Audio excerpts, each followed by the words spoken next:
Well, joining us with more, Hussein Abdul Hussein is a research fellow at the Foundation for the Defence of Democracies. Thank you for being with us.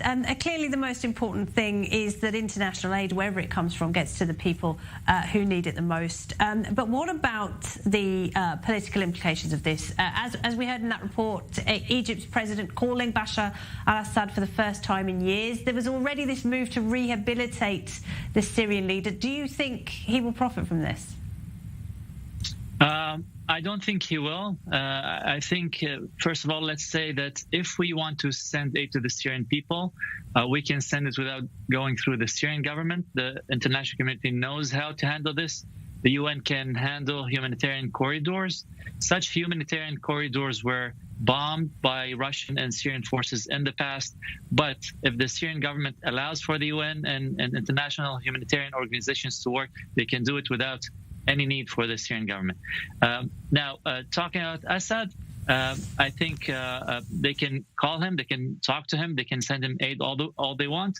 But the minute any company from anywhere in the Arab world or any other countries try to establish any connection with the Syrian government, I think they will suffer the sanctions that are imposed by the Caesar Sanctions Act that was approved by Congress. Okay, because earlier in the program we spoke to a correspondent in Syria, and he said that the foreign aid simply isn't getting through. Is that because of the US sanctions? The aid and the sanctions are two different things.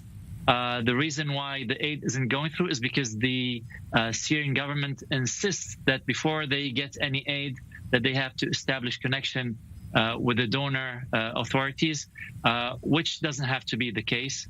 At any rate, I think that even if Assad tried it, even if there were exceptions to talking to Assad at this point, as long as there are the Caesar Sanctions Act, and thankfully that the U.S. Congress takes its laws seriously, as long as this is in place, I don't think any amount of phone calls by any number of Arab or other world leaders will help Assad in getting out of the isolation that he suffers right now. So you would urge the US government not to cave into calls to lift sanctions on Damascus at this stage?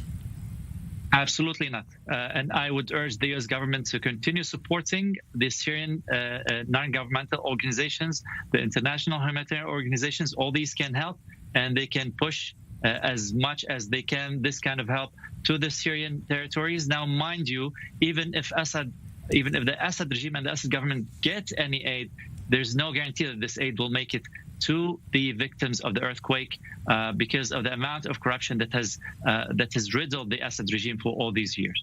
Hussein, what about Iran then? It is offered to send aid as well to its allies in Syria.